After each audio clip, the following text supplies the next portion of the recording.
Hello students, welcome to our online classes. पिछली video में हमने बचेंद्री पाल का जीवन परिचय पढ़ा तथा उसको समझा था। उसके पश्चात आज की इस वीडियो में हम पाठ को पढ़ेंगे जिसका नाम है एवरेस्ट मेरी शिखर यात्रा। आइए हम पाठ को पढ़ते हैं।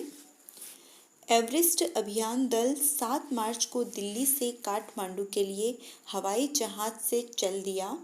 एक मजबूत अग्रिम दल बहुत पहले ही चला गया था, जिससे कि वह हमारे बेस कैंप पहुंचने से पहले दुर्गम हिमपात के रास्ते को साफ कर सके। 7 मार्च को उन्होंने काठमांडू से हवाई जहाज से उनकी एवरेस्ट की यात्रा के लिए चल दिए थे। कौन? बचेंद्री पाल और उनका दल। उनसे पहले एक मजबूत अग्रिम दल, मतलब जो आगे चलता है, उनका एक बहुत ही मजबूत दल होता है जिसको सारे लोग वहाँ की चीज़ों से वाकिफ होते हैं। ऐसा दल पहले ही निकल चुका था, क्योंकि वहाँ पर पहुँचने से पहले जो दुर्गम रास्ते होते हैं, वहाँ कहाँ हमें कैंप डालना है, वो सारी व्यवस्थाएं वो दल आगे आगे करता रहता है।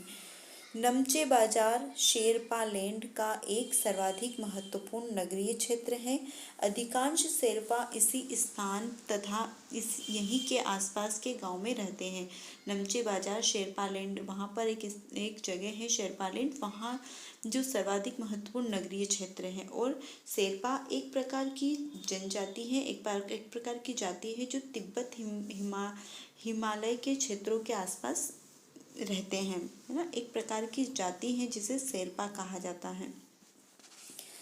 यह नमचे बाजार ही था जहाँ से मैंने सर्वप्रथम एवरेस्ट को निहारा, जो नेपोलियन में सागर माथा के नाम से प्रसिद्ध है। इन्होंने सर्वप्रथम एवरेस्ट को कहाँ से निहारा था? नमचे बाजार से इन्होंने सबसे पहले एवरेस्ट को देखा था। और उनको नेपोलियन क्या कहते थे? सागर माता के नाम से जानते थे, जो मुझे बहुत अच्छा लगा और वह नाम बचेंद्री पाल को बहुत ही अच्छा लगा था।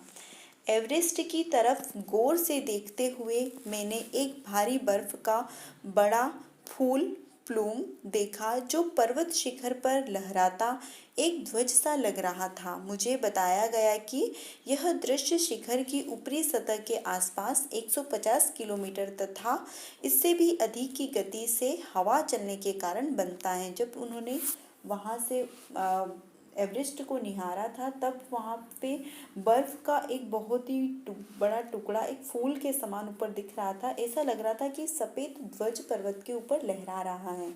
तो वहाँ के जो उनका दल था, उन्होंने बताया कि यह दृश्य आसपास की 150 किलोमीटर से भी अधिक की गति से हवा चलने के कारण जो सूखी बर्फ होती है, उसके उड़ने से इस प्रकार का दृश्य वहाँ पर दिखाई पड़ता है।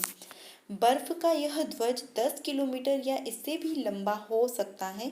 यह बर्फ का जो ध्वज है, ये बहुत ही लंबे प्रकार से, मतलब बर्फ उड़कर बहुत दूर तक चली जाती है।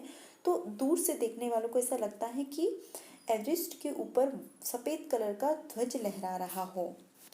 शिखर पर जाने वाले प्रत्येक व्यक्ति को दक्षिण पूर्वी पहाड़ी पर इन तूफानों को झेलना पड़ता था, विशेषकर खराब मौसम में। और इस तूफानों को वहां पर जाने वाले प्रत्येक नागरिक को झेलना पड़ता था। यह मुझे डराने के लिए काफ़ी था। फिर भी मैं एवरेस्ट के प्रति विचित्र रूप से आकर्षित थी और उसकी कठिनतम चुनौतियों का सामना करना चाहती थी। फिर भी वह अपने जो लक्ष्य थी उससे डगमगाई नहीं, अपने अंदर की इच्छाओं को, अपनी भावनाओं को आगे बढ़ाती रही और अपनी चुनौतियों को सामना करने के लिए तैयार रही। जब हम 26 मार्च को पेरिस पहुँचे, हमें हिमस्खलन के कारण हुए एक शेरपा कुली की मृत्यु का दुखद समाचार मिला। खुम्बू हिमपात पर जाने वाले अभियान दल के रास्ते के बाईं तरफ सीधी पहाड़ी के धसकने से हल्लोत से की ओर से एक बहुत बड़ी बर्फ की चट्टान नीचे खिसक गई थी। 16 शेरपा कुलियों में से एक की मृत्यु हो गई और 4 घायल हो गए थे। बचेंद्री पाल का कहना है कि वहाँ पर हम लोग को एक शेरपा मतलब शेरपा जाति का जो एक सदस्य उनके साथ 16 लोग उनके साथ थे, उसमें से एक की मृत्यु बर्फ के धंसने के कारण हो गई थी और 4 घायल हो गए थे। इस घटना को सुनते ही उनका मन ढलने लगा, सभी घबरा चुके थे।